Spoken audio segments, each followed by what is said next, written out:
Ya, shalom Alehim, Bapak Ibu yang dikasih Tuhan. Shalom, Nah, Alayhi sebelum shalom. kita shalom. sebelum kita Shalom, mulai, mari Shalom, kita Kak berdoa. Indra. Ya, shalom, puji baik. Tuhan, mari kita berdoa. Haleluya. Bapak, terima kasih kami sudah memuji menyembah Engkau Tuhan. Dan kami percaya bahwa Engkau bertahta di atas puji-pujian kami. Kami yang letih sudah disegarkan oleh Tuhan. Kami yang beban berat sudah diangkat oleh Tuhan. Dan semua sakit penyakit kelemahan tubuh kami percaya Tuhan sudah pulihkan. Sehingga kami hidup dalam kekuatan dan kuasa dan kemuliaan-Mu penuh di dalam kami. Berfirmanlah Roh Kudus kepada kami dan urapi kami. Dalam nama Tuhan Yesus kami berdoa. Haleluya, haleluya. Amin, puji Tuhan. Ya, ya, shalom Bapak Ibu semuanya, shalom saudaraku dalam Tuhan. Ya, Shalom. tema saya adalah awal kejatuhan di Taman Eden. Mungkin Bapak Ibu semuanya saya yakin sudah tahu semua ya tentang bagaimana Adam dan Hawa berdosa kepada Tuhan. Nah, Bapak Ibu, sebelum itu kita baca dalam firman Tuhan dalam kitab Kejadian pasal yang ketiga ayat pertama ya sampai ayat yang ke-8. Adapun ular ialah yang paling cerdik dari segala binatang di darat yang dijadikan oleh Tuhan Allah.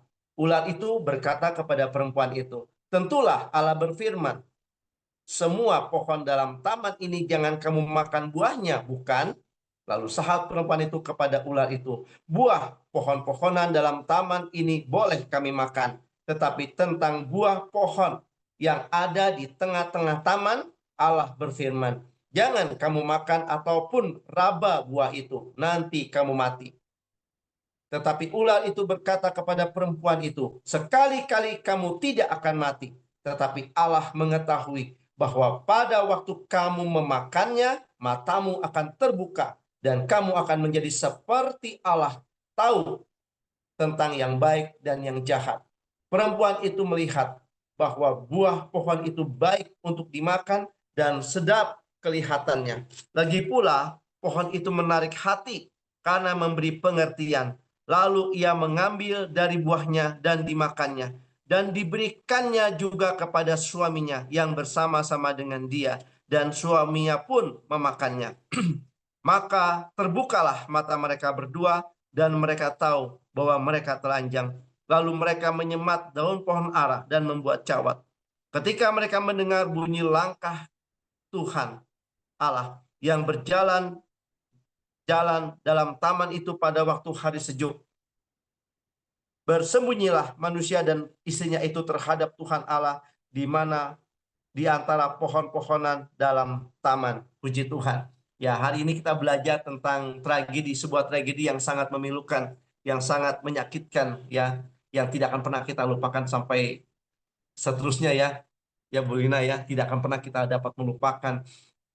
Kita tidak kita tahu saudaraku ya, ketika Tuhan menciptakan laki-laki dan perempuan yang pertama, Tuhan menempatkan mereka di Taman Eden. Ya, mereka hidup dalam keadaan yang murni tanpa dosa. Tuhan dengan cuma-cuma memberi mereka buah dari setiap pohon di taman itu, kecuali satu, Bapak Ibu, yaitu pohon apa? Pengetahuan tentang yang baik dan yang jahat. Tuhan mengatakan, jangan memakan pohon itu, kata Tuhan. Sebab pada hari engkau memakannya, pastilah engkau mati. Itu kita lihat dalam Kejadian 2 ayat 17. Nah, Bapak Ibu, beberapa orang beralasan bahwa hukuman bagi Adam dan Hawa itu terjadi karena ketidaktaatan yang terlalu keras. Jadi banyak orang, saya pernah bertanya, beberapa orang Kristen bertanya tentang bagaimana hukuman yang Adam dan Hawa terima waktu dia memakan buah, mereka makan buah itu. Mereka bilang apa? Terlalu kejam Tuhan, terlalu keras. Masa hanya karena buah aja diusir Adam Hawa? Ya, coba misalnya Bu Lina ya, Bu Lina punya apel di rumah, punya buah-buahan. Terus saya ambil Bu Lina. Terus bilang begini, "Oh Samuel, kamu pergi dari sini, pergi dari sini." Itu kira-kira kan orang akan bilang begini, "Waduh, oh Bu Lina kok kejam ya, keras ya." Nah itu, banyak orang seperti itu. Banyak saya tanya, beberapa hamba Tuhan juga mengatakan, "Aduh, itu terlalu keras. Coba Adam jangan diusir."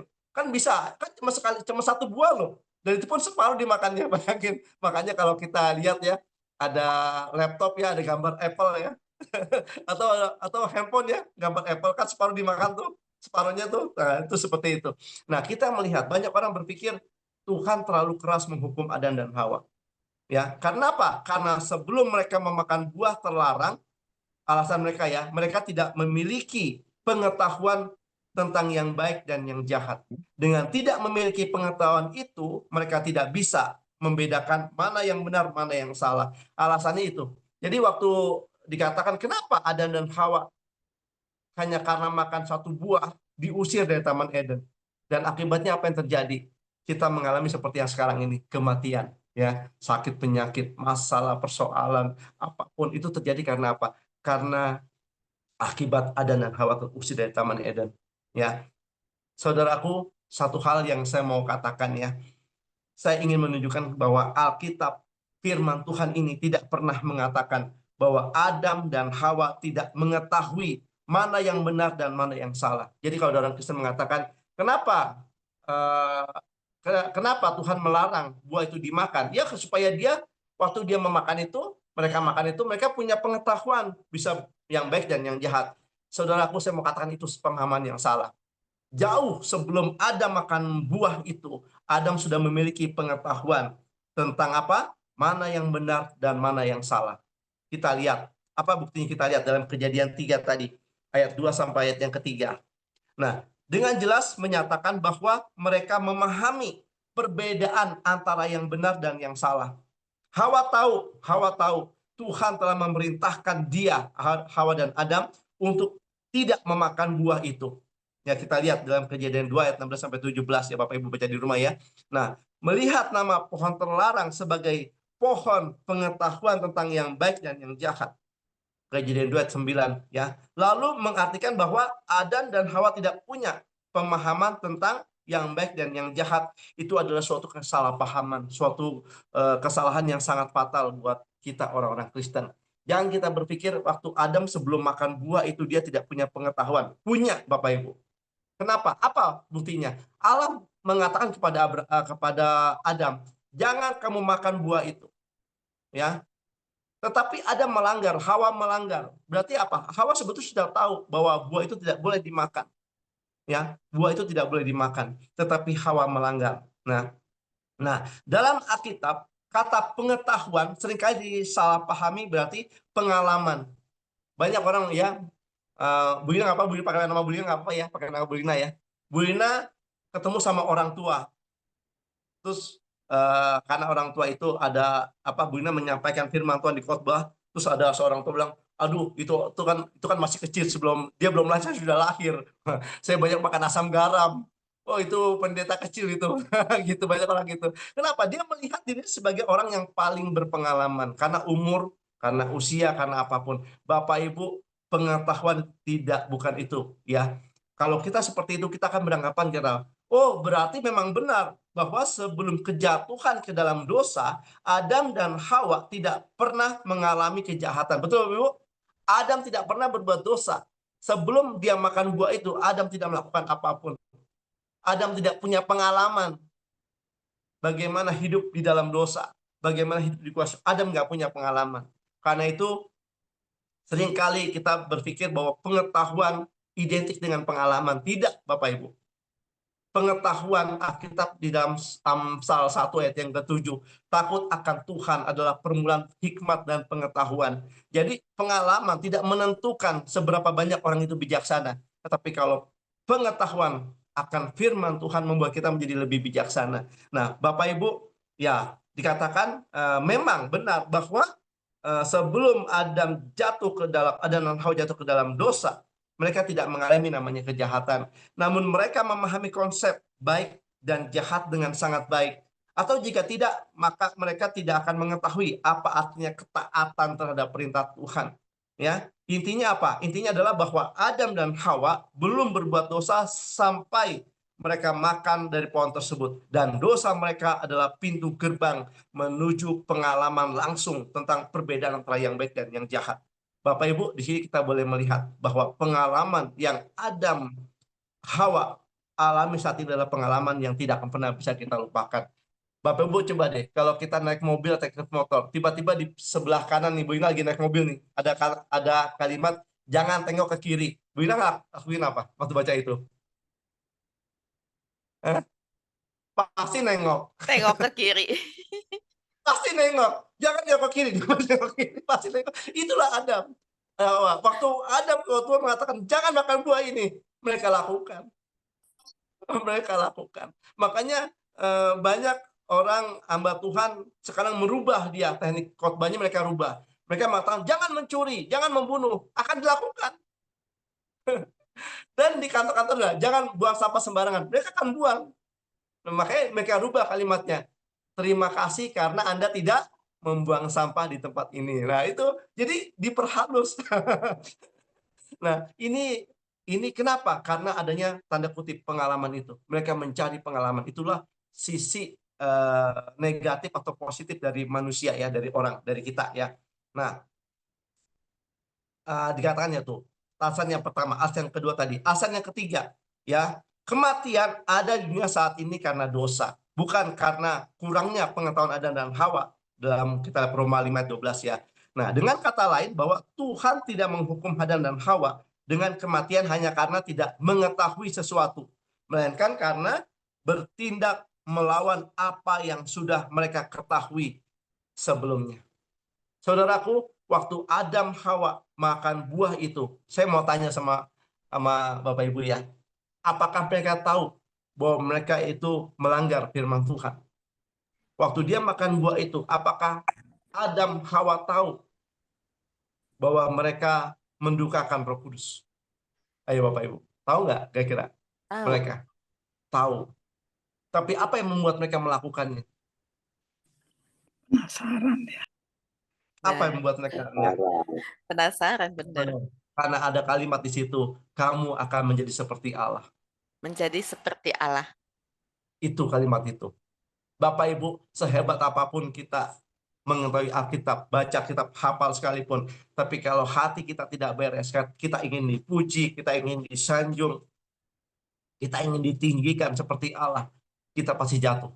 Sehebat apapun kita pasti jatuh. Tidak ada manusia yang hebat, tidak ada manusia yang begitu luar biasa. Kalau dia bisa menjangkau banyak jiwa, dia bisa memenangkan banyak jiwa, itu semua hanya karena Tuhan yang memakai dia.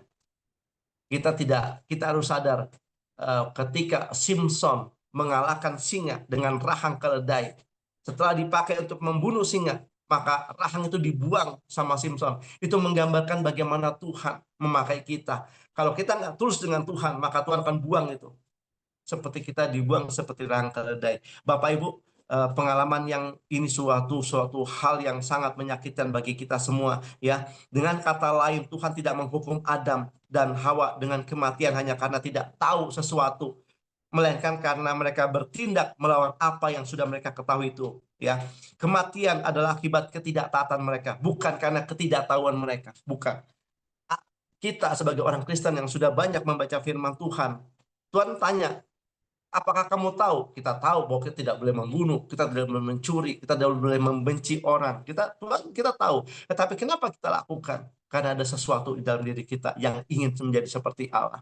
Ketika kita menghakimi orang, kita tahu bahwa penghakiman adalah haknya Tuhan. Ketika kita membenci orang, kita tahu bahwa Tuhan melarang kita untuk membenci. Sama seperti Adam dan Hawa diberikan perintah sama Tuhan untuk tidak makan buah itu. Tetapi Adam melakukan, dia makan buah itu. Sama seperti kita. Ketika Tuhan melarang kita melakukan sesuatu yang bertentangan dengan firman Tuhan, maka kita lakukan. Kenapa? Itulah karena kita ingin, tanpa kita sadari kita ingin menjadi seperti Allah. Ya, Bapak Ibu, kalau kita lihat di sini ya, tentang ular ya, sangat mudah bagi kita untuk melihat sifat buruk dan mengerikan dari dosa ini dan kematian, dan menyimpulkan bahwa perspektif seperti itu mungkin membuat Adam dan Hawa lebih enggan untuk tidak mentaati Tuhan. Tetapi terlepas dari semuanya itu, kita melihat bahwa ini sudah terjadi ya. Inilah pilihan mereka dan tidak dapat disangkal bahwa Adam dan Hawa secara langsung sengaja tidak mentaati perintah Tuhan. Dan seperti kita lihat di dalam Roma 6 ayat 23, sebab upah dosa adalah maut. Ya. Nah, ketika orang bertanya bagaimana Tuhan dapat menghukum Adam dan Hawa, ya. Kalau kita tanya, kenapa Tuhan menghukum Adam dan Hawa dengan begitu keras, dengan begitu luar biasanya? Tuhan usir dari Eden, bahkan Tuhan tempatkan malaikat keruk di tengah-tengah untuk menjaga supaya Adam tidak bisa masuk. Ya, sangat keras Tuhan itu. Kenapa? Karena mereka melakukan sesuatu yang mereka tidak kira bahwa itu adalah salah. Kadang-kadang kita menganggap apa? Oh, dosa berbohong itu kecil kok. Pasti kalau saya minta ampun, diampuni sama Tuhan. Ada gitu ada Bu Ina, ada nggak begitu saudara? Nggak apa-apa lah, dosa sebentar. Kita benci sama orang, tapi kita tetap aktif melayani Tuhan. Pasti Tuhan sayang sama kita diampuni.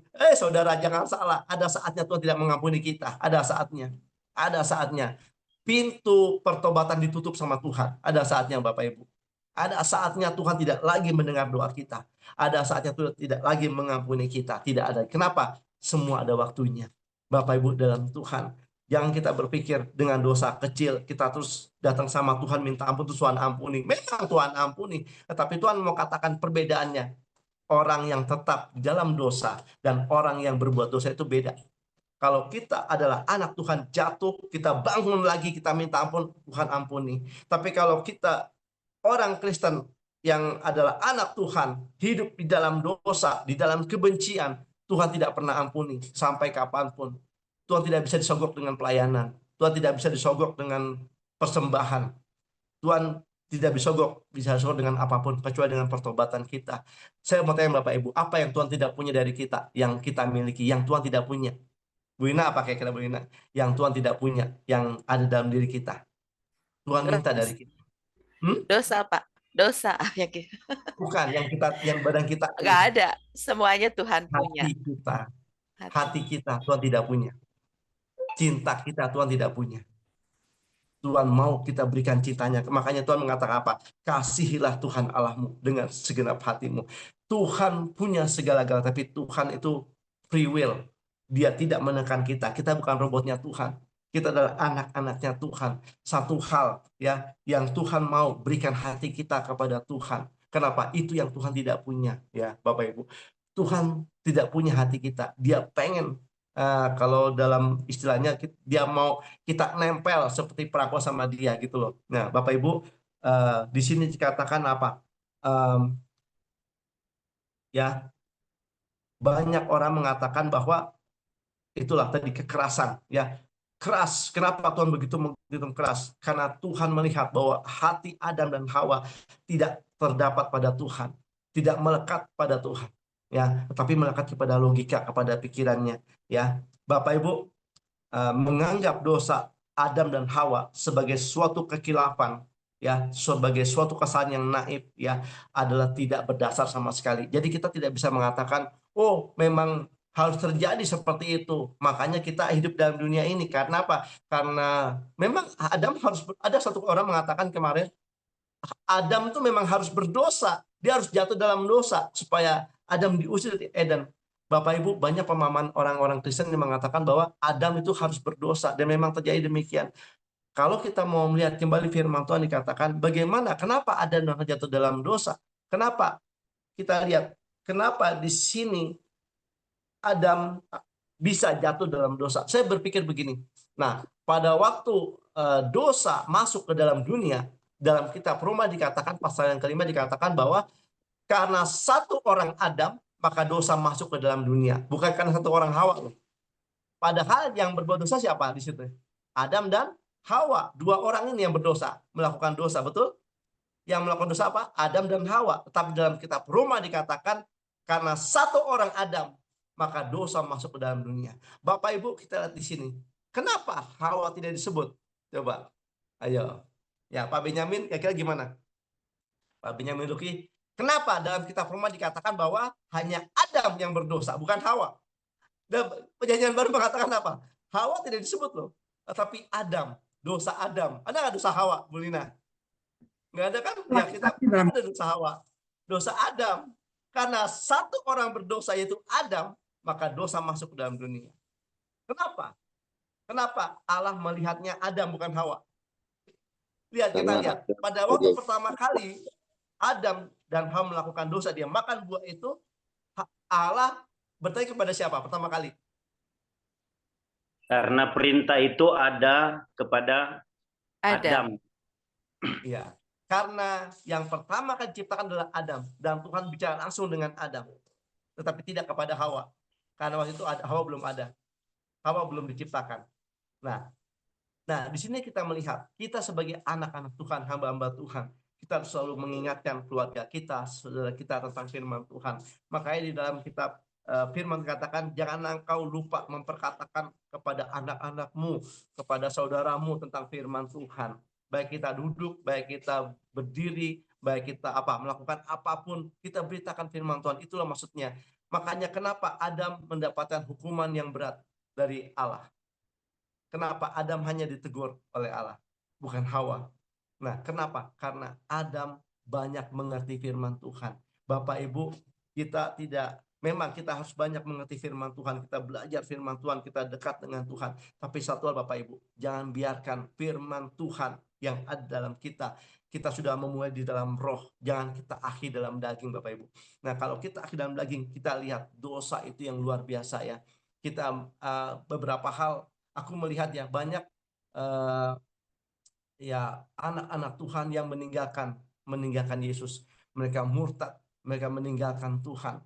Padahal mereka banyak mengalami berkat kemurahan Tuhan. Bapak Ibu, waktu kita hidup di dalam iman kepada Tuhan Yesus, maka kita itu sebetulnya hidup di dalam tamannya Eden, tamannya Allah. Betul nggak, Bu Ina? Ketika kita hidup percaya kepada Yesus, itu kita hidup dalam apa? Taman Eden, tamannya Allah.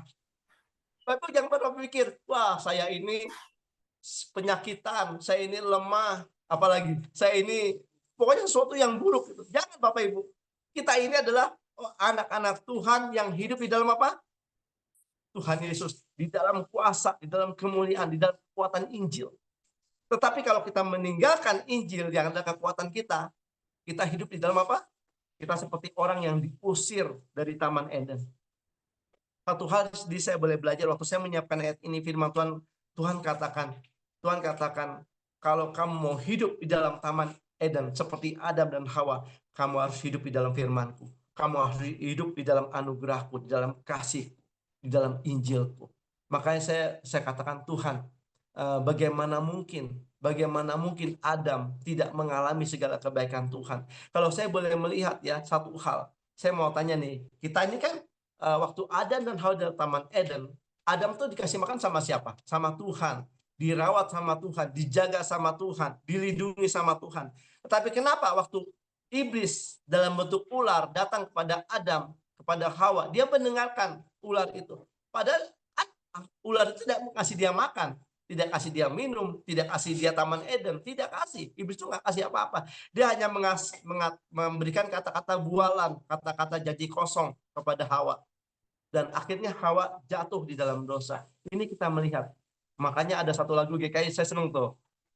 Ya, hitung berkat satu-satunya dan jangan lupakan jumlahnya. Hitung berkat satu persatu, engkau akan heran lihat jumlahnya. Ya kan?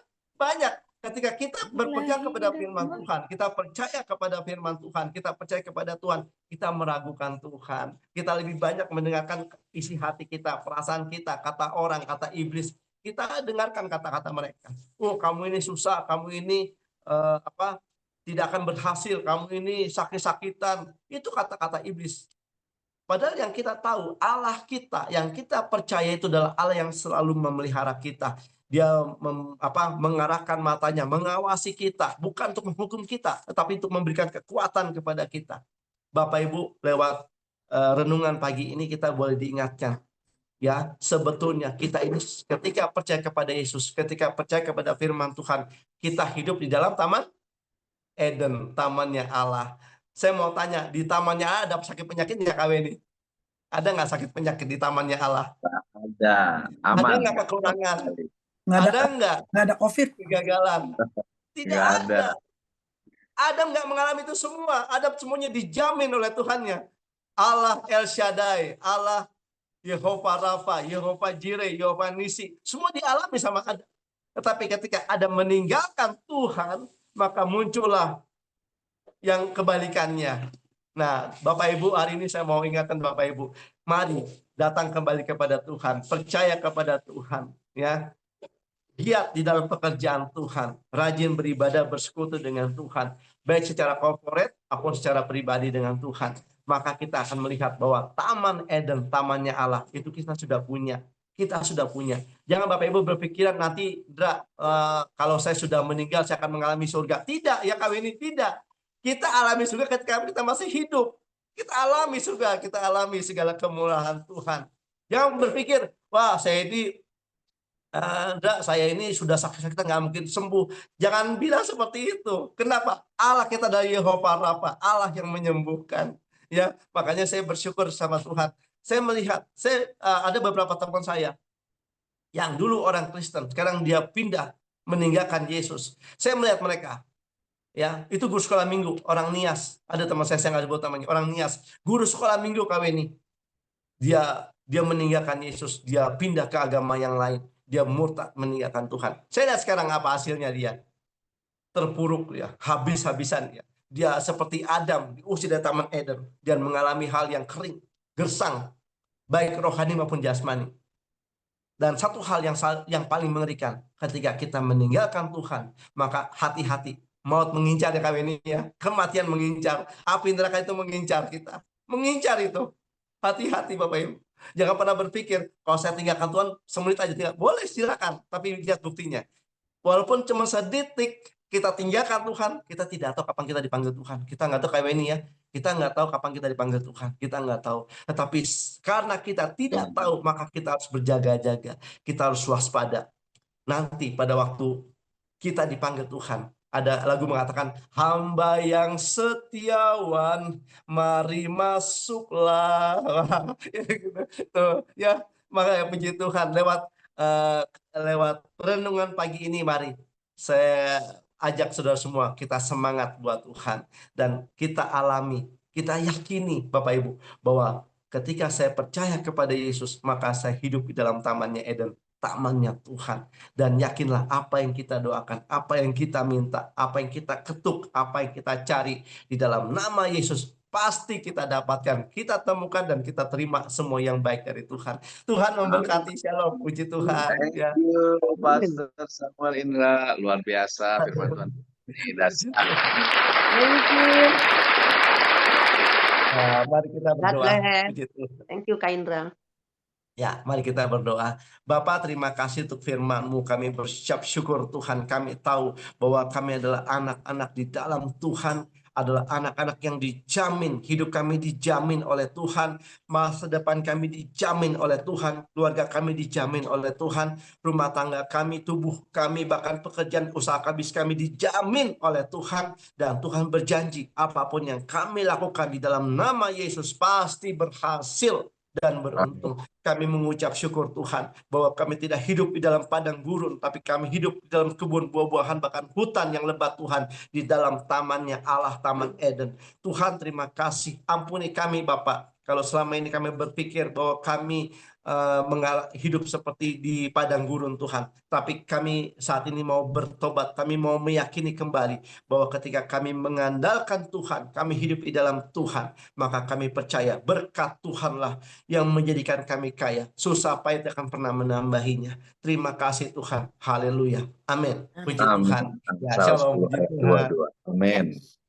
Puji Terima Tuhan. kasih Kak Indra Ya. untuk firman Tuhan pada pagi hari ini. Meneguhkan kita bahwa ketika kita hidup di dalam Tuhan, maka kita hidup di dalam kasih karunia Tuhan. Sudah ada Pak Edi kayaknya yang penasaran, saya lihat wajahnya. Silakan Pak Edi kalau mau bertanya atau meneguhkan. Silakan Pak Edi. Terima kasih Bu Linda. Kok tahu saya penasaran ya?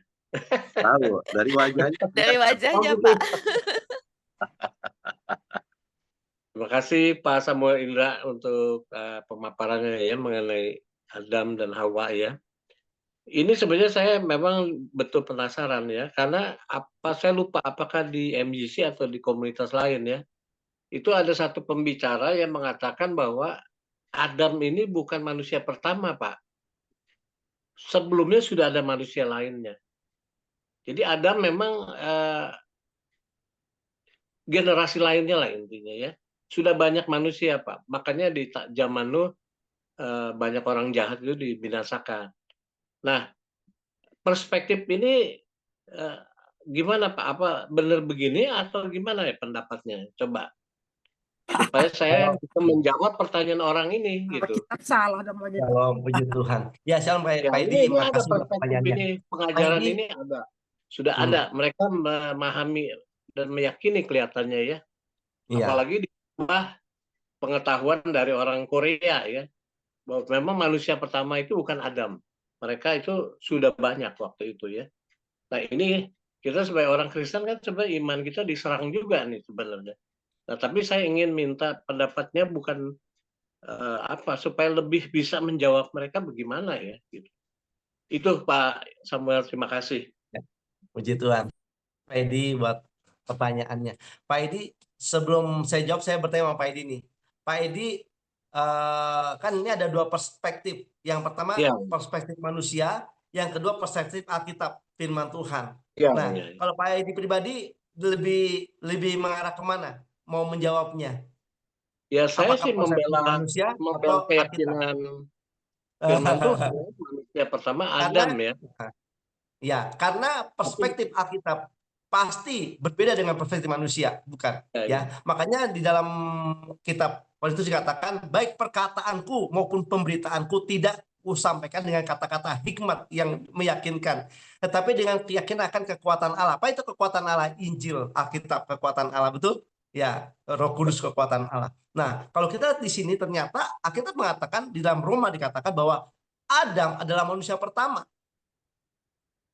Nah, ya, dalam Kejadian pasal pertama juga ayat yang ke-26 dikatakan bagaimana Allah menciptakan Adam. Ya, kita buka Kejadian 1 ayat 26 ya. Ya. Nih, Kejadian 1 ayat 26. Ya, kita buka dulu ya. Ya. Berfirmanlah Allah, baiklah kita menjadikan manusia menurut gambar dan rupa kita, supaya mereka berkuasa atas ikan laut dan burung-burung di udara dan atas ternak dan atas seluruh bumi dan atas segala binatang melata yang menetap di bumi. Saya mengerti, mereka mengatakan itu kenapa? Karena ada kata di sini mereka. Ya, ya. Baiklah kita menjadikan manusia menurut gambar dan rupa kita supaya mereka berkuasa. Jadi dari ayat ini mereka berpikir bahwa sebetulnya Adam bukan manusia pertama, tetapi salah kayak ini. Kalau saya mau katakan itu salah, mereka salah. Di sini ada kata-kata nubuatan. Ya, kalau kita lihat dari sejarah bahasanya, itu ada kata-kata nubuatan. Allah tuh tidak melihat hanya seperti kita. Kalau kita melihat hanya yang gini, tapi Allah melihat yang jauh ke depan nanti. Allah melihat jauh ke depan. Nah, jadi pada waktu Allah menciptakan manusia pertama, yaitu Adam, Allah melihat jauh ke depan. Nanti Adam akan beranak cucu di situ.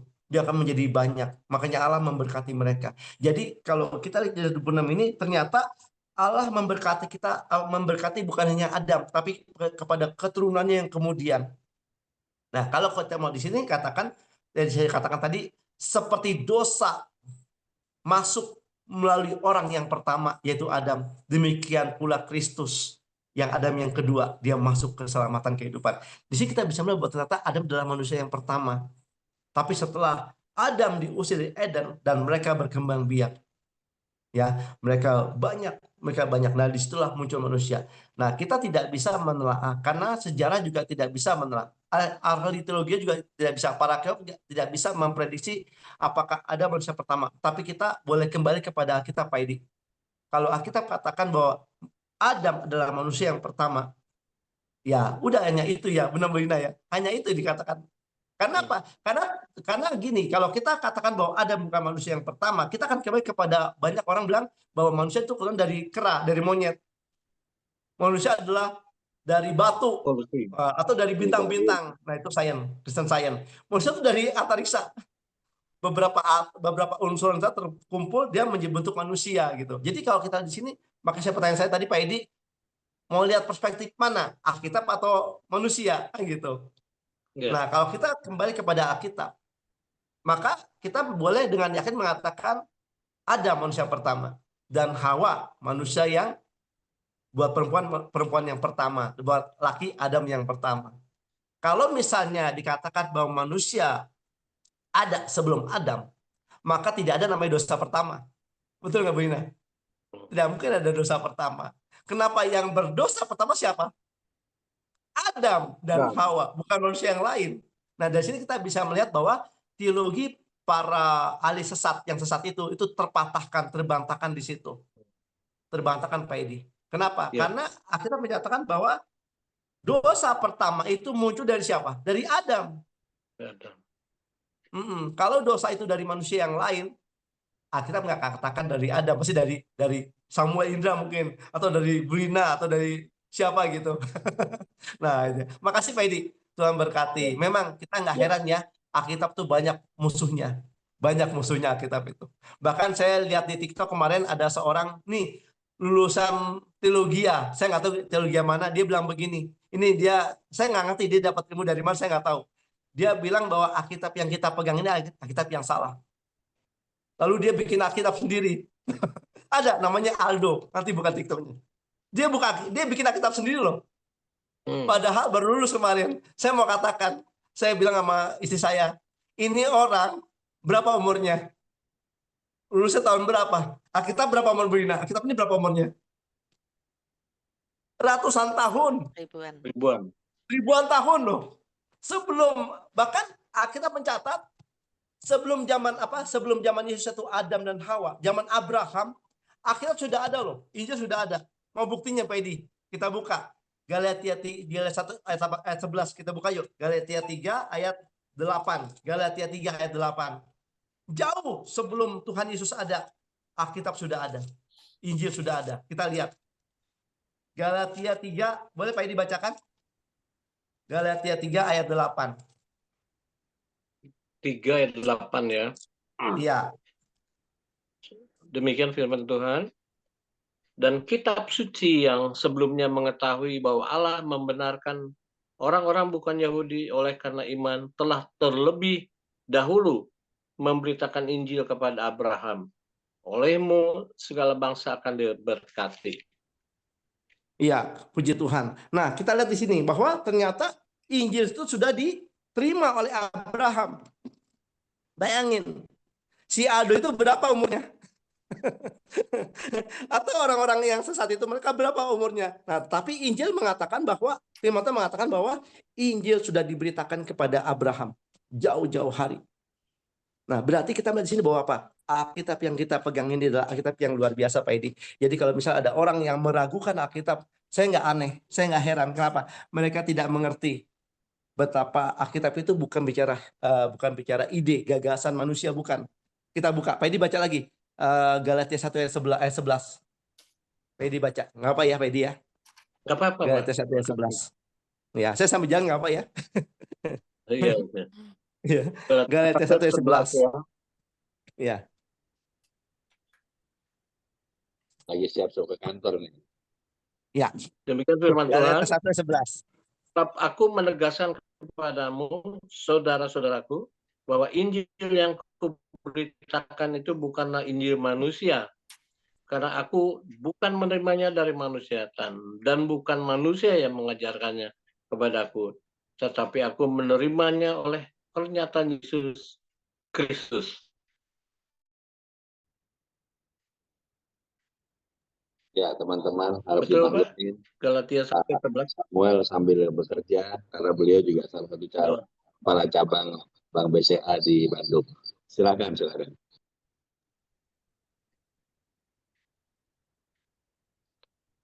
Ya, Pak Edi. Nah, puji Tuhan, shalom. Jadi Ya. kita melihat bahwa Injil yang kita pegang sekarang ini bukan dari manusia, Pak Edi. Dan dari mana penyataan Tuhan Yesus itu Paulus yang bilang. Makanya kita boleh biasa aja gitu loh. Kenapa? Kita boleh memaklumi mereka. Kenapa mereka tidak bisa mengerti Injil? Karena mereka pakai otak mereka yang kecil untuk bisa mengerti Injil. Betul, Bu Dina ya? Injil itu seperti lautan yang luas.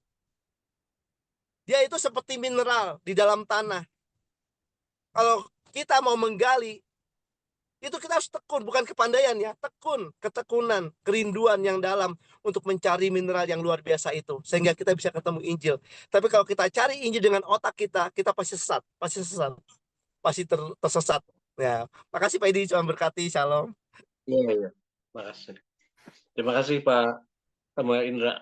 Ya, sudah Pak Edi. Tapi nanti kalau Pak Edi belajar lagi, makin bingung lagi Pak. Saya lagi belajar pengantar pentateuch, bingung. Jadi saya nggak bisa ceritakan, tapi saya cuma bingung karena ada yang disebut dengan mitos dan lain sebagainya. Kemudian ada perhitungan-perhitungan, ternyata Saya nggak tahu apakah kita sekolah teologi itu ada belajar pengantar pentate ya. Karena begitu saya baru dapat, saya benar-benar kaget gitu. Mungkin saya pernah diskusi juga dengan Pak Jo Surabaya. Saya lupa waktu itu bicara tentang siapa? Yang Ibu siapa Wahyu yang ahli Ibrani. Itu juga bicara tentang kitab Alkitab. Rita Wahyu. Ibu Rita. Rita Wahyu, ya betul. Sempat saya bahas dengan Pak Johannes juga dulu. Sempat kontak, tapi Bu Lina ada Pak Yohanes, Bu Lina. emang ada. Ada tuh makanya saya lihat namanya ada Pak Johannes.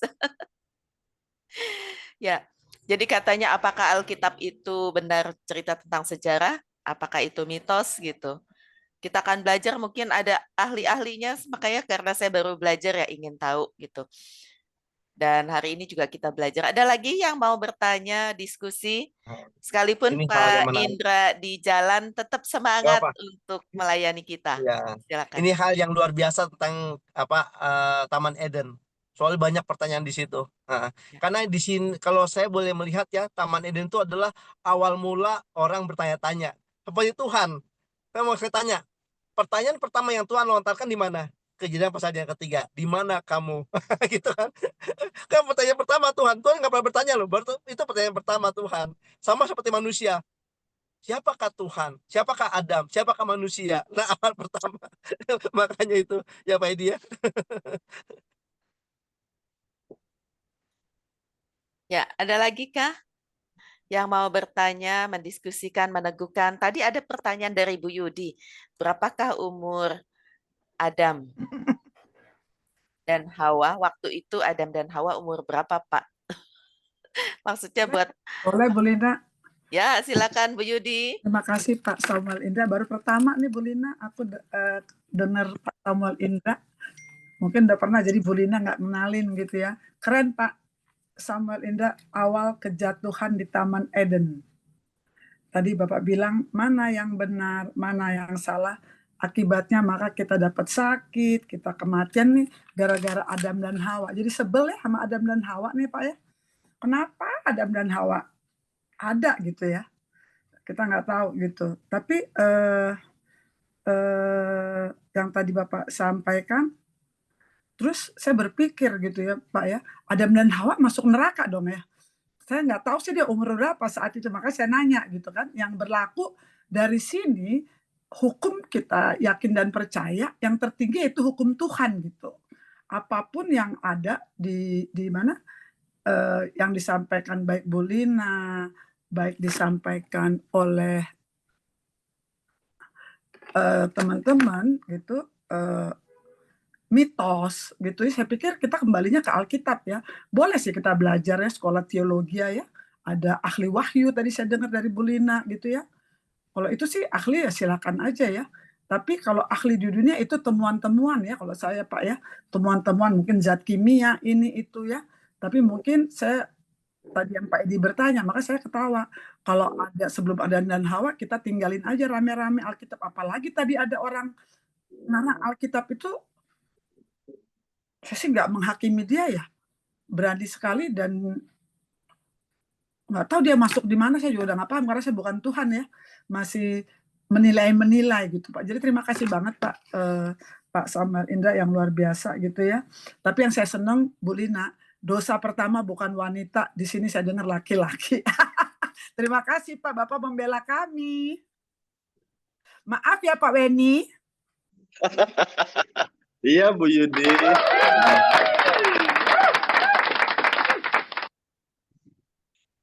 Ya, salam Bu Yuni. Bu Bahagia. Yuni kalau kita boleh Pak bilang melihat sih ya. Pak, emang Ya, Bu Yuni.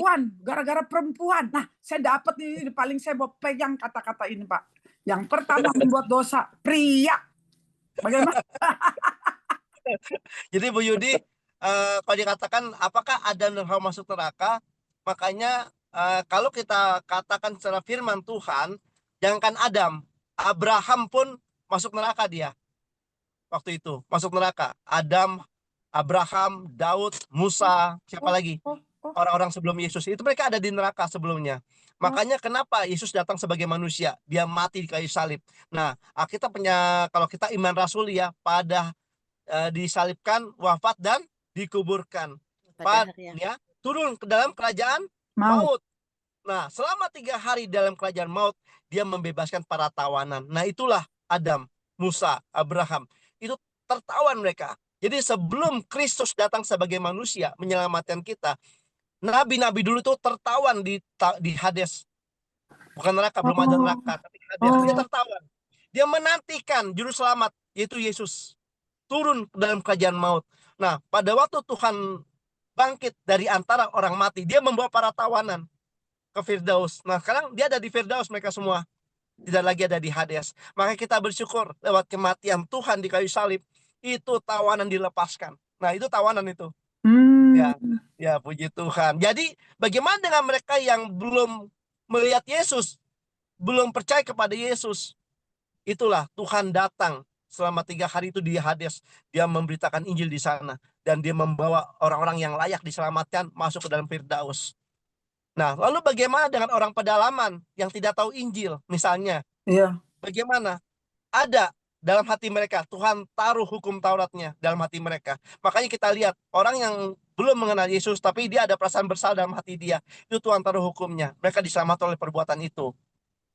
Nah, tetapi sekarang ini kita tidak bisa berdalih. Ada internet, apalagi ada sosial media. Mereka nggak bisa bilang, oh saya belum kenal Yesus. Nggak mungkin.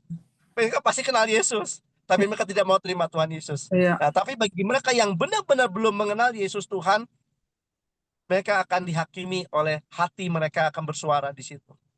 Makanya itulah gunanya kita beritakan Injil. Supaya sebanyak mungkin orang boleh mengenal Tuhan Yesus dan mereka diselamatkan. Ya, makasih Bu Yudi. Amin. Amin. Pak Indra.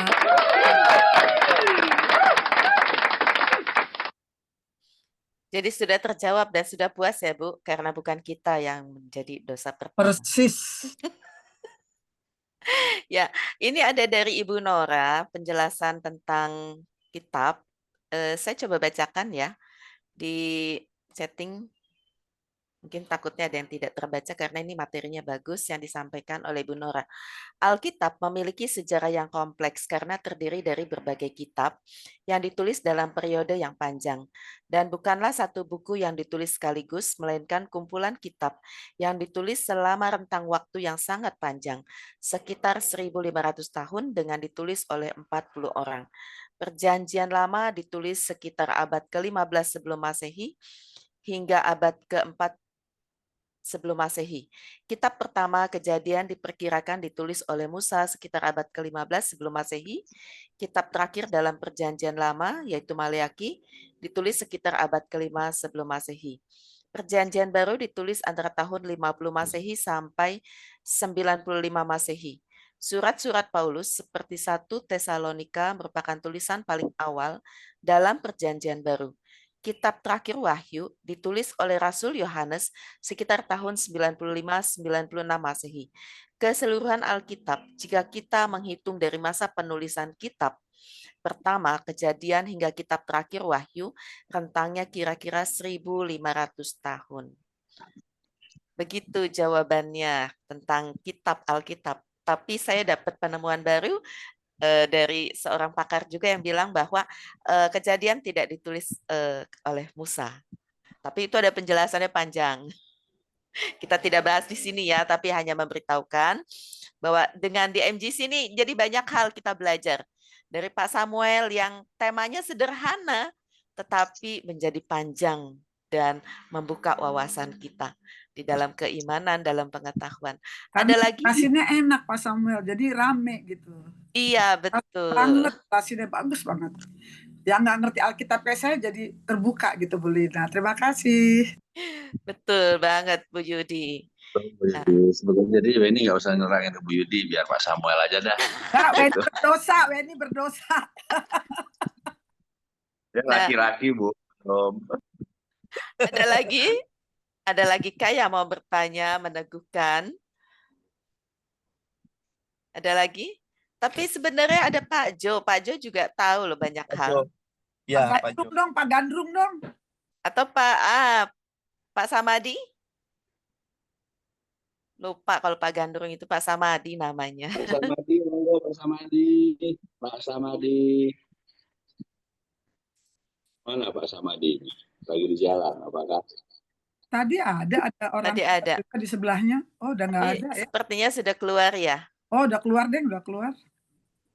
Masih ada Pak Gandrung. Hah? Ada Masih ada. Pendeta Gandrung. Oh, saya nggak. Shalom Bu Linawati. Ini bajunya, Ini dia. Ini jagoannya keluar nih. Terima kasih Bu Linawati, Kak Weni, Bu Yudi, dan teman-teman semua. Memang menarik ya pembahasan tentang tema yang disampaikan oleh Pak Indra. Pak Indra tadi yaitu dengan tema yang sederhana, mengingatkan kita kembali kepada tugas kita sebagai seorang anak Tuhan dan dalam kejatuhannya. Tapi ketika dikembangkan menjadi bahasan yang menarik itu.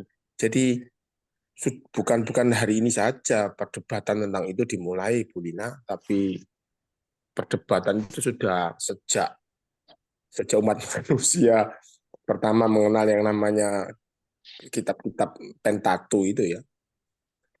Jadi begini menurut pendapat saya ya, ada dua starting point yang berbeda dari pendekatan secara rohani agama, kalau kita ngomong agama, dengan pendekatan secara saintifik.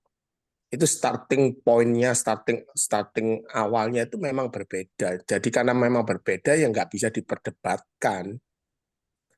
Secara agama itu dimulai dari sebuah yang namanya keyakinan atau iman. Jadi apa yang ditulis di Alkitab diyakini dengan iman dan kepercayaan sebagai satu bentuk firman Tuhan. Walaupun Alkitab itu sendiri bukan firman Tuhan, Alkitab itu kan buku yang ditulis yang tadi dijelaskan oleh Bu Nora, yang begitu panjang lebar, itu pun juga masih diperdebatkan. Sekali lagi, kalau berangkatnya dari pernyataan kisah-kisah itu sebagai bentuk, sebagai penghayatan iman kita ya, maka starting awalnya itu adalah diterima, diyakini, iman. Karena iman nggak bisa diperdebatkan. Tapi saintifik itu berangkatnya dari sebuah pertanyaan, sebuah yang harus dibuktikan. Kalau iman kan nggak perlu dibuktikan. Apakah benar manusia Adam itu manusia yang pertama? Ya karena Alkitab menyatat seperti itu. Tadi Pak Samuel Indra sudah menyatakan itu, ya kita terima. Apakah benar secara fisik itu Adam itu manusia pertama? Itu jadi diperdebatkan lagi karena Alkitab, kita ini kan membaca Alkitab sepanjang yang Alkitab tulis. Sepanjang yang Alkitab tidak tulis ya kita tidak bisa memperdebatkannya. Tetapi kalau saintifik berangkatnya kan dari sebuah menggugat sebuah situasi dan harus dibuktikan secara fakta dan kebenarannya. Maka yang tidak bisa ketemu. Jadi dipaksakan ketemu pun ya tetap tidak bisa bertemu karena starting awalnya sudah berbeda. Yang satu dimulai dari keyakinan diterima dengan iman. Yang satu dimulai dari sebuah pertanyaan yang akan dibuktikan kebenarannya. Benarkah Adam itu manusia pertama? Dari sisi saintifik. Nggak bisa ditemukan, Bu. Yang pertanyaan kedua adalah, kalau ada manusia pertama, efek rentetannya akan banyak. Lalu siapa manusia-manusia yang lain? Kenapa kok anak manusia itu bertemu dengan anak Allah bertemu dengan anak manusia? Anak Allah itu turunnya Adam. Anak manusia itu siapa? Kan gitu. Yang kedua juga bertanya, benarkah ular itu berbicara? Kan saintifik itu membuktikannya lewat itu, jadi tidak pernah bisa ketemu. Yang kedua, catatan disampaikan oleh Bu Nora pun itu adalah catatan yang ya ringkasan yang juga debatable juga. Benarkah kitab terakhir ada kitab Wahyu ditulis tahun 90 sampai 95 Masehi? Kalau diterima sebagai keyakinan, oh ya benar seperti itu, maka konsekuensi logisnya adalah kitab Wahyu itu adalah kitab yang menjelaskan dari konteksnya adalah tentang nubuatan tentang kejatuhan Yerusalem. Sementara Yerusalem kejatuhannya tahun 70 Masehi. Jadi kalau kitab Wahyu diyakini ditulis tahun 1995 dan tidak ada bukti yang menyertainya, itu hanya keyakinan saja. Maka berarti kitab Wahyu itu jadi aneh karena dia menubuatkan sebuah kejatuhan dari kota Yerusalem yang sudah terjadi tahun 70 Masehi. Kok baru dinubuatkan tahun 1995 Masehi? Maka itu jadi debatable lagi. Karena ada beberapa kelompok yang meyakini bahwa kitab Wahyu itu ditulis itu menggambarkan kejatuhan Yerusalem. yang disebut dengan masa kesusahan besar dan semuanya dan semuanya dan semuanya. Tapi konsekuensinya kalau diyakini Wahyu itu tahun 1995 jadi aneh, jadi tidak ketemu konteksnya. Mana bisa sebuah sesuatu yang sudah terjadi ditulis dinubuatkan. Jadi berdebat lagi. Jadi ya itu ya Bu Lina dan teman-teman. Jadi kalau saya berpendapat apa yang ditulis Alkitab, kalau saya meyakininya dari sisi iman rohani saya, maka saya tidak mempertanyakannya karena sebuah keyakinan, sebuah iman kepercayaan itu tidak bisa diperdebatkan. Tapi kalau ditinjau dari sudut saintifiknya, ya kita cuma membaca saja. Sekali lagi Alkitab itu kita bisa menjawab sejelas ayat Alkitab yang menjelaskannya. Di luar daripada itu, saya tidak bisa menjawab karena Alkitab tidak menjelaskannya. Terima kasih teman-teman. Selamat berpusing ria. Pak Samuel Indra, terima kasih buat sarapannya pagi-pagi. Mantap. Sama-sama orang Bandung ini Pak. Boleh kopdar itu Pak Indra sama Pak Jo. Terima kasih Pak Jo. Pak Jo, makanan pagi ini agak berat ya Pak ya? Nggak cuma minum susu. Ya, memang. Jadi benar yang dikatakan oleh Pak Jo ya, kita mau berangkatnya dari mana? Berangkatlah dari iman supaya kita, kalau saya sih begitu, belajar sebagai pengetahuan, tetapi iman tetap harus dilakukan di dalam kehidupan kita. Begitu ya Pak Indra? Gimana Pak Indra? Ada Ibu Sima yang bertanya nih.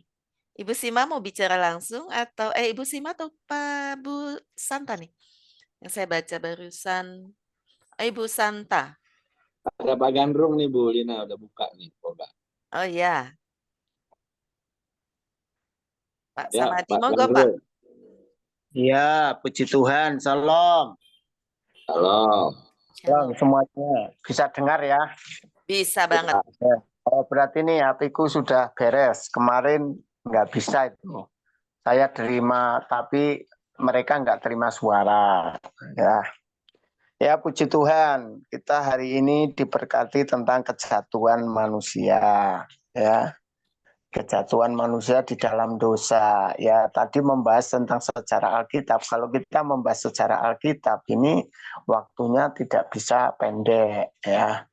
Dan juga hari ini kita belajar ke poinnya, yaitu tentang membahas tentang kejatuhan manusia.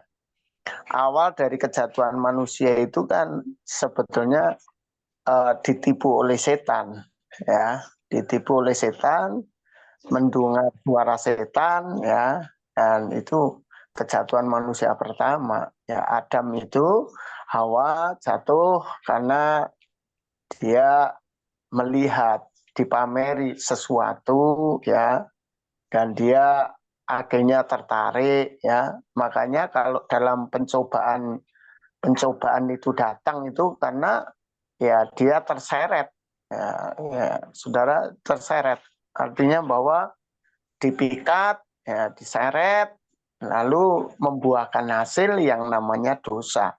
Dan setelah dosa otomatis kesengsaraan, ya. Jadi hasil dari dosa itu pasti kesengsaraan. Kesengsaraan yang sekarang maupun kesengsaraan yang akan datang, yang kekal.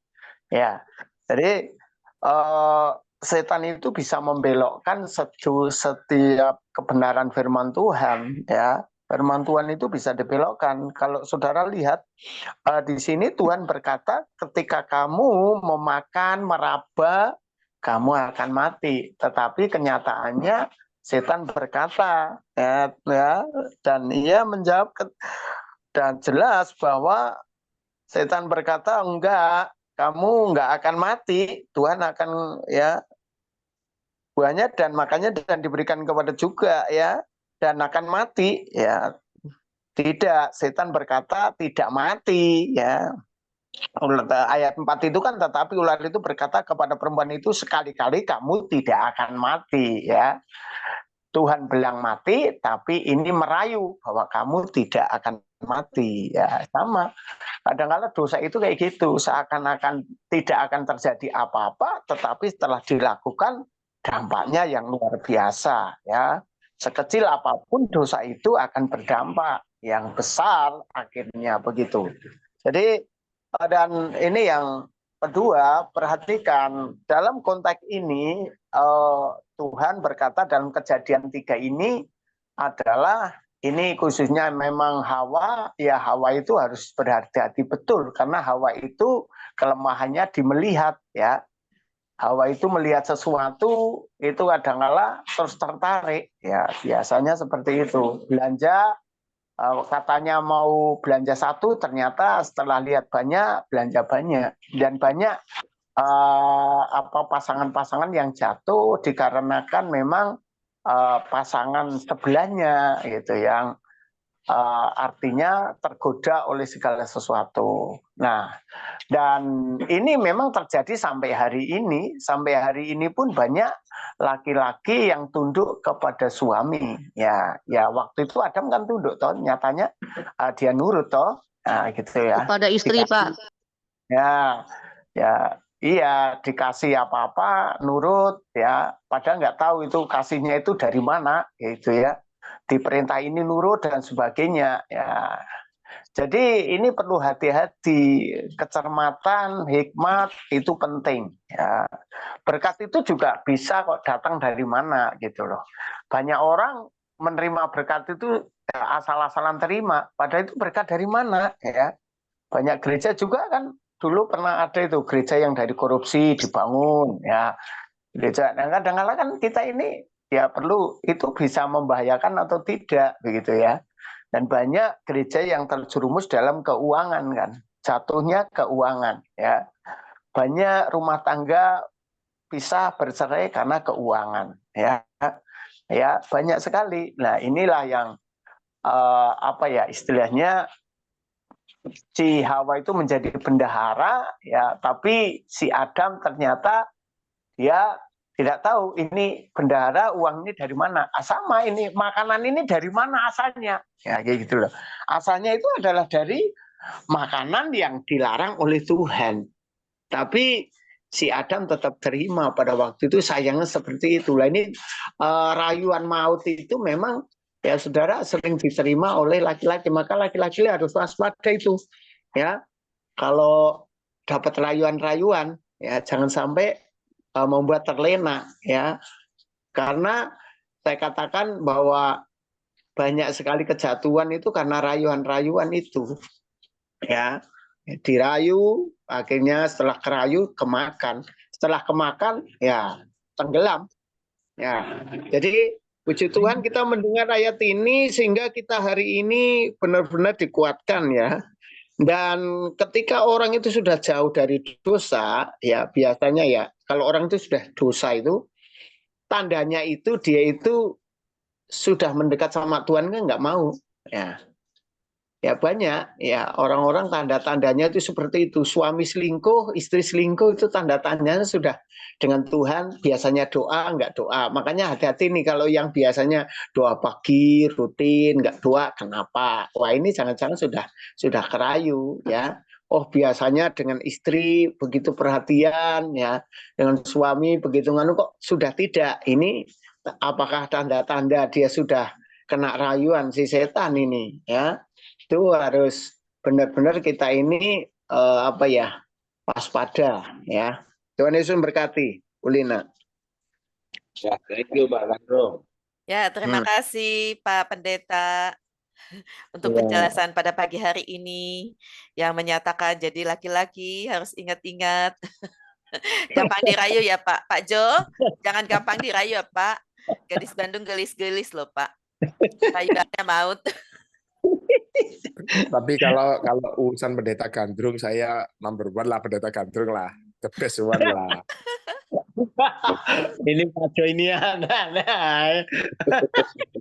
Iya, masalahnya Pak Jo sekarang tinggalnya di Bandung. Di Bandung itu kan banyak mojang priangan gelis-gelis kan ya Pak Samuel ya, Pak Samuel Indra. Betul nggak? Masalah di Bandung, Bulina di Bandung itu dingin Bulina, dingin. Dinginnya sih udah enggak kata Pak Indra.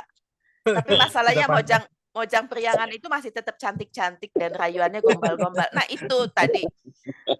Jadi Pak Samadi mengingatkan untuk laki-laki semuanya. Tapi betul sih. Gitu buat laki-laki semuanya ya, karena katanya saya kalau ngajarin murid saya bener nggak nih? Katanya kalau perempuan itu katanya jatuhnya di perempuan loh Pak, di telinga. Nah, laki-laki jatuhnya di penglihatan katanya. Tapi di luar itu semua ada satu pertanyaan Ibu Santa mengenai yang Lazarus yang duduk di pangkuannya Abraham. Tetapi ini sepertinya agak sulit, bukan agak sulit. Maksudnya waktu kita sudah habis, tidak bisa dibahas pada saat ini, karena itu akan menggali kitab lagi, menggali ayat lagi, supaya kita dapatkan jawaban yang pas. Gimana nih? Berarti ada sesi kedua ya Bu Ina ya? Oh, ada sesi kedua, tapi khusus untuk itu Bu Santa. Biar Ibu Santa dan kita semua dipuaskan. Karena pernyataan Pak Samuel Indra tadi itu memang akhirnya menggelitik kita untuk belajar lagi. Karena pernyataannya kan Tuhan Yesus turun ke alam maut, kemudian memberitakan kebenaran, disitulah untuk Abraham dan lain sebagainya. Sementara konteks yang berbeda yang disampaikan oleh Ibu Santa di kitab Matius ya kalau nggak salah, bahwa Lazarus yang duduk di pangkuan Abraham, gitu, dan tentang orang kaya dan orang miskin itu nggak semenit 2 menit, tapi bisa satu sesi. Jadi PR kita ya Pak Weni, dicatat pertanyaan Ibu Ya, Santa siap. ini. Nanti kita jadwalin sesi kedua buat Pak Samuel Indra. Luar Ya. biasa. Begitu. Pak Samuel Indra dari rumah udah naik kendaraan sampai di kantor. Kita masih belum selesai. Itu luar biasanya MC Morning Prayer. Yang mau bekerja seperti Pak Indra sudah siap-siap, kita semua juga sudah bersiap-siap. Pagi ini kita akan tutup persekutuan doa. Boleh minta Pak, jadi di Bu Eri saja bisa, minta Bu Eri, karena Pak Indra nih sudah di jalan. Jadi Bu tutup dengan doa penutup, doa Bapa Kami, dan doa berkat. Karena Pak Indra sudah di luar rumah, kurang nyaman nanti. Bisakah Bu Eri? Ya, Bu Lina, oke. Puji Ya, Tuhan. silakan. Oh, seberapa kita boleh diberkati firman Tuhan hari ini? Cukup penasaran ya. Thank you, Bu Lina. Makasih Kak Indra, Samuel Indra yang bawa kita untuk merenung ya. Jadi firman Tuhan pagi ini tidak membuat kita berlalu saja, tapi membuat kita mikir gitu ya. Tapi puji Tuhan ada dasar firman Tuhannya. Tadi juga banyak diteguhkan oleh teman-teman ya. Dahsyat. Oke, kita akan teruskan nanti di sesi kedua, biar pada pinter. Yuk sama-sama saudara, kita satukan hati kita untuk berdoa. Bapa kami yang ada di surga, Tuhan yang kami panggil di dalam nama Tuhan Yesus Kristus, kami mengucap syukur Bapa, bahwa hari ini Engkau membawa kami kepada satu perenungan firman Tuhan yang luar biasa, di mana Engkau mengingatkan kami akan kebenaran firman Tuhan, akan satu hal di mana ketidaktaatan manusia itu sudah dimulai dari awalnya pada saat kejatuhan manusia pada dosa. Dan kami mengucap syukur Tuhan kalau hari ini Engkau mengingatkan kami bukan ketidaktahuan manusia, tetapi ketidaktaatan manusia itu yang membuat kami manusia jatuh dalam dosa. Dan kami bersyukur bahwa seluruh kami manusia di dunia ini sudah jatuh ke dalam dosa. Namun yang kami syukuri Tuhan bahwa Engkau Yesus Kristus yang mati di atas kayu salib menyelamatkan kami. Karena kami sudah kehilangan kemuliaan Allah karena dosa yang kami perbuat. Namun Tuhan, kami bersyukur bahwa Engkau menyelamatkan seluruh isi dunia karena kami beriman kepadamu Bapa. Terima kasih Bapa. Kami bersyukur bahwa kembali kepada semua firman Tuhan yang Engkau tulis di dalam sebuah Alkitab itu tidak pernah bersalah dan semua akan digenapi. Lebih baik langit dan bumi lenyap daripada satu titik atau iota daripada firman Tuhan tidak digenapi. Dan kami bersyukur, kami imani semua perkataan Tuhan Yesus. Dan kami tidak mau memikir terlalu dalam dengan sebuah akal manusia, otak manusia yang terbatas. Tapi kami mau di dalam kuasa Roh Kudus, kami akan mengerti hati Tuhan. Kami akan mengerti seluruh isi Alkitab. Pada akhirnya kami adalah orang-orang yang memakan makanan roh. Makanan kami adalah melakukan seluruh kehendak Allah. Dan kami percaya Tuhan kehendak-Mu adalah kembali kepada firman Tuhan, dan kehendak-Mu adalah kami dipenuhi oleh Roh-Mu yang kudus, roh pengertian, roh yang membawa kami kepada seluruh kebenaran, roh yang mengingatkan kami akan kebenaran firman. Mari Roh Kudus terus penuhi kami dengan kuat kuasa Roh Kudus-Mu, sehingga kami mengerti isi hati-Mu, isi pikiran-Mu Bapa. Terima kasih Bapak yang baik, hari ini kami berdoa untuk hamba-Mu Bapak Samuel Indra Tuhan, yang sudah Engkau pakai untuk membawa kami semakin mencintai firman, membawa kami semakin mau mengerti kebenaran firman Tuhan, dan berkati hamba-Mu Tuhan di dalam segala sesuatunya, berkati hamba-Mu di dalam pekerjaan, Engkau urapi Tuhan buat berhasil dalam nama Tuhan Yesus Kristus, dan juga di dalam pelayanan hamba-Mu Tuhan, terus angkat dia naik Tuhan, pakai dengan hikmat pengertian yang datang daripada Engkau. Terima kasih Bapak yang baik, berkati keluarga, rumah tangga, istri, anak di dalam nama Tuhan Yesus Kristus. Bapak kami bersyukur Engkau terus memberikan kesehatan kekuatan yang prima Tuhan, untuk terus melakukan kehendak-Mu dalam nama Tuhan Yesus Kristus. Berkati seluruh partisipan, 55 partisipan yang hadir Tuhan, kami bersyukur bahwa Engkau telah memberkati kami secara rohani, jasmani, bahkan materi, segala kebutuhan kami. Engkau cukupkan menurut kekayaan dan kemuliaan-Mu, berikan kami kesehatan, kekuatan, untuk terus melayani-Mu Bapa, dan juga berkati keluarga kami, istri, suami, anak, bahkan cucu kami di dalam nama Tuhan Yesus Kristus.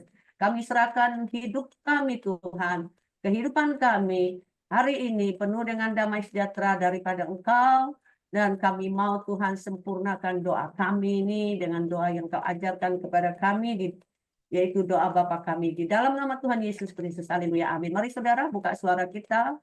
Dengan iman katakan, Bapa kami yang ada di surga, dikuduskanlah nama-Mu, datanglah kerajaan-Mu, jadilah kehendak-Mu di bumi seperti di surga.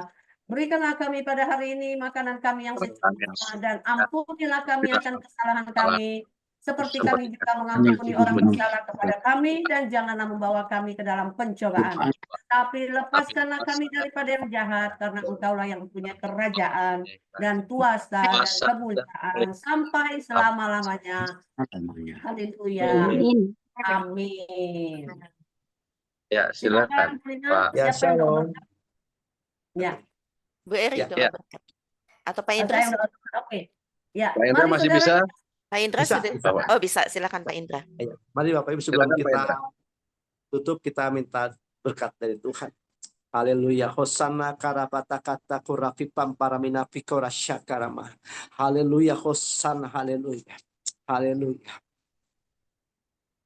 Marilah kita terima berkat dari Tuhan. Tuhan memberkati engkau dan menyinari engkau. Tuhan Amen. melindungi engkau dan menyertai engkau kemanapun kau pergi. Tuhan Amen. mengubahkan kita menjadi manusia yang lain dan membuat Amen. kita berhasil. Bahkan Amen. apapun yang kita ucapkan berhasil. Dari Amen. sekarang ini sampai selama-lamanya Tuhan Amen. menyertai dan mengurapi kita. Haleluya. Haleluya. Amin. Puji Tuhan. Thank you. Pak Indra. Amin. Terima kasih Pak Indra. Terima kasih Bapak Ibu atas kehadirannya Pak pagi Roli. ini. Pak Roli tetap sehat, Ya, Pak Roli ya. terus Pak menjadi Roli. berkat. Ya, Tuhan berkati. Pak Saroli sehat selalu. Tuh, Pak Pak Saroli, Saroli. mana Pak Saroli?